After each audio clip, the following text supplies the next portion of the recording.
بعض دفعہ انسان دوسرے سے محبت کے دعوے کرتا ہے لیکن جیلس ہو جاتا ہے. وہ جب آپ اس کو بتاتے ہیں نا میرے پاس اتنا پیسہ, میری ارننگ اتنی ہو گئی, تو وہ اندر اندر سے جل رہا ہوتا ہے.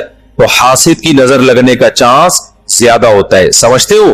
تو اپنی نعمت ہر ایک کے سامنے نہیں بیان کرنی چاہیے. بعض دفعہ اپنی نظر بھی لگتی ہے انسان کو, تو خود پسندی میں عجب میں مبتلا نہیں ہونا چاہیے. جب بھی کوئی نعمت ہو آدمی کیا کہے, اللہ کی دین ہے بھائی, میرا کمال نہیں ہے. کس کی دین ہے؟ یہ اللہ کی دین ہے. تو ان چیزوں کے اہتمام سے نظر کا چانس کم ہو جاتا ہے. باقی عاملوں کے پاس نہ نظر کا کوئی علاج ہے سوائے مسمرزم کے. دماغ کو کنٹرول کر کے کچھ الٹی سیدھی چیزیں آپ کی کھوپڑی میں ڈال دیتے ہیں, تو اس سے آپ سمجھتے ہو کہ میں ٹھیک ہو رہا ہوں. ٹھیک نہیں ہوتے, آپ مینٹلی تھوڑا سا کیا ہو جاتے ہو, مطمئن ہو جاتے ہو. اور ان کا اپنا دماغ بھی خراب ہوتا ہے, آپ کا بھی دماغ خراب کرتے ہیں. سمجھتے ہو؟ اچھا, میں جب عاملوں کے خلاف بولتا ہوں لوگ کہتے ہیں یہ 2 نمبر عاملوں کے خلاف ہے. بالکل غلط بات. میں 1 نمبر عاملوں کے خلاف, یہ ذہن میں رکھ. 2 نمبر کو تو میں لفٹ ہی نہیں کراتا. میں ان عاملوں کے خلاف ہوں جن کو علماء بزرگان دین سمجھتے ہیں کہ بہت بڑی پہنچی ہوئی چیز ہے یہ. میں ان کو 2 نمبر سمجھتا ہوں. یہ کخ بھی نہیں کر سکتے. سمجھتے ہو؟ یہ کچھ بھی نہیں کر سکتے, چاہے امریکہ میں ہو, چاہے جاپان میں ہو, چاہے پاکستان میں ہو, چاہے کراچی میں ہو, چاہے پنجاب میں ہو, سب ایک جیسے ہیں. اس لیے اپنے آپ کو بچاؤ ان فضول لوگوں سے. اچھا بھائی, حضرت محمد صلی اللہ علیہ وسلم پر جادو کے اثرات سے متعلق اہل سنت کا کیا عقیدہ ہے؟ نبی پر جادو ہوا تھا, بخاری مسلم سے ثابت ہے, لیکن ہوا کیوں تھا؟ آپ کہیں گے نا ایک طرف تو آپ کہہ رہے جادو اتنی آسان نہیں ہے, ہزاروں میں کسی ایک پہ, تو پیغمبر پہ ہو گیا. دیکھو کچھ چیزیں نبی صلی اللہ علیہ وسلم کے ساتھ ایسی ہوئی ہیں جن میں کوئی حکمت تھی. یہودی آپ کو جادوگر کہتے تھے, جادوگر جادوگر. اللہ نے تھوڑا سا اثر ہونے دیا تاکہ یہودیوں کو الزام لگانے کا موقع نہ ملے. جادوگروں پہ جادو کا اثر نہیں ہوتا, تو تھوڑا سا اثر اللہ نے ہونے دے دیا. اتنا اثر کہ آپ کبھی کبھار بھولنے لگے کچھ چیزیں, کچھ کام کیا ہوتا آپ کو یاد نہ ہوتا. اس سے زیادہ اثر نہیں ہوا آپ کے اوپر. اور یہ اثر اس لیے اللہ نے ڈالا تاکہ لوگوں کو یقین آ جائے آپ بشریت میں کامل ہیں اور آپ جادوگر نہیں ہیں. اصل مقصد یہ الزام کی نفی تھی. اگر یہ اتنا آسان ہوتا تو ابو بکر پہ کیوں نہیں ہو گیا میرے بھائی, حضرت عمر پہ کیوں نہیں ہو گیا, حضرت عثمان پہ کیوں نہیں ہو گیا, سیدنا علی پہ کیوں نہیں ہو گیا؟ یہ تو ایک تماشا بنا لیتے لوگ. فرعون کے موسیٰ علیہ السلام کے مقابلے میں جادوگر آئے ہیں. آپ لوگ کو آواز صحیح آ رہی ہے؟ گونج تو نہیں رہی ہے آواز؟ مجھے تو گونج رہی ہے آواز. بھائی موسیٰ علیہ السلام کے مقابلے میں جادوگر آئے. قرآن کہتا ہے یخیل الیہ من سحرہم انہا تسعی. جادوگروں نے دماغ کو ایسا کیپچر کیا ہے کہ دیکھنے میں ایسا لگا کہ یہ لاٹھیاں نہیں بلکہ سانپ ہے. حقیقت میں وہ لاٹھیاں سانپ نہیں بنی تھی, دماغ میں کچھ انہوں نے ایسا کیا ہے نا کہ یخیل, خیال پیدا ہوا کہ یہ لاٹھیاں نہیں بلکہ کیا ہے, سانپ. دیکھو انبیاء کے دماغ کو ایسے کیپچر نہیں کیا جا سکتا, لیکن اللہ نے یہاں ہونے دیا. موسیٰ علیہ السلام کو بھی ایسا لگا کہ یہ لاٹھیاں نہیں بلکہ کیا ہے, سانپ ہے. اس میں حکمت تھی نا تاکہ مقابلہ تو ہو. اب سوال پیدا ہوتا ہے جب موسیٰ علیہ السلام مقابلہ جیت گئے, فرعون نے دھمکی دی جادوگروں کو کہ تمہارے ہاتھ پاؤں کاٹ کے میں قتل کر دوں گا, تو جادوگر وہی رسیاں دوبارہ فرعون کی طرف پھینک دیتے کہ تو قتل کر کے دکھا ہمیں. کیا خیال ہے بھائی؟ یا فرعون پہ جادو کر دیتے. ہوا جادو فرعون پہ؟ بولتے کیوں نہیں؟ مجھے تو لگ رہا ہے آپ لوگ پہ ہو گیا. نہیں ہوا نا فرعون پہ جادو. بھائی جادوگر ہزاروں جادوگر تھے, سینکڑوں تو تھے ہی. انہوں نے سوچا کہ یار تو ہمیں دھمکی دے رہا ہے, انتر منتر کلی کلنتر ہو جا منتر چھو, یوں کرتے فرعون ٹیڑھا ہو جاتا. فرعون کی ساس کو کچھ چیزیں سکھا دیتے. کیا خیال ہے؟ جٹھانی فرعون کی زوجہ جو تھی حضرت آسیہ رضی اللہ عنہا, ان کو کہہ دیتے کہ تم اپنی ساس سے کچھ کروا دو یا جٹھانی سے, وغیرہ وغیرہ جو بھی ہے. تو ایسا نہیں ہوتا بھائی. فرعون نے دھمکی دی اور ہاتھ پاؤں کاٹ کے ان سب کو شہید کر دیا. کچھ بھی نہیں ہو سکتا. ایسا نہیں ہوتا. جادوگروں کو ایک ماحول چاہیے, اسی میں وہ سب کچھ کرتے ہیں. تو یہ ہم سے زیادہ کمزور ہوتے ہیں, ان سے ڈرنے کی بالکل ضرورت نہیں ہے. دنیا میں سب سے کم اگر ڈرو نا تو عاملوں سے اور جادوگروں سے سب سے کم ڈرا کرو. جیسے کہ پولیس والے ان سے بالکل بھی نہیں ڈرتے. اکثر آپ نے دیکھا ہوگا ریڈ پڑتی ہے نا پولیس والوں کی عاملوں کے پاس, تو پولیس والے جاتے ہیں, پولیس میں جو گٹکا کھانے والا ہے نا وہ اٹھا کے لے آتا ہے عامل کو, تھانے میں بند کر دیتا ہے. عامل اس کا کچھ بھی نہیں بگاڑ سکتا. سوچو جو عامل ایک گٹکا کھانے والے پولیس والے کے سامنے کچھ نہیں کر سکتا, وہ اس عامل کی پوری ٹیم کو اٹھا کے لاک اپ کر دیتے ہیں یہ لوگ. وہ سنگدل محبوب تمہارے قدموں میں کہاں سے لا سکتا ہے؟ وہ سنگدل محبوب تمہارے قدموں میں کہاں سے لا سکتا؟ یہ دنیا کے سب سے کمزور, سب سے ضعیف قوم روحانی عامل ہوتے ہیں, لیکن دماغ کا کھیل ہے سارا. تو لوگ ان سے ڈر رہے ہوتے ہیں. نہیں ڈرو تو آپ طاقتور سمجھتے ہو. آج مجھے ایسا لگ رہا ہے گلوکوز کی 3 بوتلیں چڑھا لی میں نے. اور عامل کے خلاف بولتا ہوں اتنی, کیونکہ عامل میرے خلاف بہت سرگرم ہو گئے آج کل. ابھی علماء کے ایک وفد گیا کسی عامل کے پاس, وہ وفد پہلے میرے پاس آیا, گپ شپ ہوئی, بیٹھے, میں نے ان کو رات کو کھانے کی دعوت دی. انہوں نے کسی سے ملنے جا رہے تھے, مجھے نہیں پتا کسی عامل کے پاس گئے. اس عامل نے میرے خلاف اتنا بولا کہ انہوں نے میری دعوت ہی کینسل کر دی کہ یار یہ مفتی صاحب تو 2 نمبر ہے معاذ اللہ. انہوں نے اپنی طرف سے اس عامل کی باتوں میں آ کے, تو جب انہوں نے کسی نے مجھے بتایا, میں نے کہا اچھا ہے اللہ نے تمہاری قسمت میں یہ عامل رکھے ہوئے ہیں, تم جیسے فضول لوگوں سے اللہ نے مجھے نجات دے دی تاکہ میرا کھانا تمیز والے عقل مند لوگ کھائیں. جو عاملوں سے متاثر ہو تو اس بیچارے کا مینٹل لیول کیا ہوگا آپ سوچو. میں نے کہا ہمیں ایسے مولویوں کی بالکل بھی ضرورت نہیں ہے جن کا مینٹل لیول یہ ہے کہ چڑیل بھوت بگانے والوں سے متاثر ہو کے آتے ہیں. یہ تو مینٹل لیول ہے آپ کا, دلائل سے کے بجائے ان لوگوں سے متاثر ہوتے. اچھا بھائی مفتی صاحب ہم 6 بھائی ہیں, ہمارا ایک پلاٹ ہے 5 مرلے کا, وہ ہماری والدہ کے نام ہے جو کہ انتقال کر چکی ہیں. اس پلاٹ میں بہن بھائیوں کے درمیان حصہ کیا ہوگا؟ والدہ کا پلاٹ تھا تو 6 بہن بھائی ہیں. ابے بہنیں کتنی؟ اچھا 6 بہن بھائی ہیں, تو مجھے کیا پتا بھائی کتنے بہنیں کتنی ہیں. بھائی کا حصہ دگنا ہوتا ہے نا بہن کی نسبت. تو پہلے یہ بتاؤ گے تو کتنے بھائی کتنی بہنیں تو میں بتا سکتا ہوں. دوسرا والدہ کا انتقال ہو گیا, تو اگر والد کا پہلے انتقال ہوا تھا تو والد کا حصہ نہیں ہے اس میں, اور پھر والدہ کے والدین حیات ہیں یا نہیں ہے, یہ ساری ڈیٹیل پتہ چلے گی تو بتا سکتا ہوں. تو استاد جی اگر بندے کو پتا ہو کہ میں اپنے بچے کو چھوٹے بچے کو کسی خاتون کا دودھ پلا رہا ہوں, تو کیا صورت میں مارکیٹ سے خرید کے پلانا جائز ہے؟ بھائی اس کو پروموٹ ہی نہیں کرنا چاہیے مارکیٹ سے دودھ خریدنے کو. اس میں کس قدر شک پیدا ہو جائے گا, ہمیں کیا پتا کہ ڈبے میں کس کا دودھ ہے. یہ بہت بڑے مسائل ہیں, اس چیز کو پروموٹ نہ کریں. یہ انسان ہے, کوئی گائے ایسے نہیں ہے کہ ان کا دودھ اس طرح سے ڈبوں میں بکنا شروع ہو جائے. اور کچھ چیزیں ہمارے ہاں پہلے سے فرض کر لی جاتی ہیں. اب یہ فرض کر لیا گیا کہ بچے اتنے پیدا ہو رہے ہیں, خوراک کے ذخیرے ختم ہو رہے ہیں, اس لیے پیکنگ کا دودھ ہمیں چاہیے. ماؤں کی پیکنگ کا دودھ, ماؤں کے یہ دودھ کی پیکنگ, سوری ایسا نہیں ماں پیک کر کے اس کا دودھ, ماں کے دودھ کی پیکنگ. تو کچھ چیزیں فرض کر لی گئی ہیں, تو وہ خامخواہ میں فرض کر لی گئی ہیں. تو غیر مسلم کا تو کوئی اخلاقی اصول اور آداب ہے ہی نہیں, وہ تو جب چاہے گا جو چاہے کر لے گا. اس کی میں آپ کو ایک آسان مثال دوں. کراچی میں سمندر میں اتنی فش پیدا ہوتی ہے کہ ہم جب بھی فشری گئے ہیں یہ مچھلی کھانے کا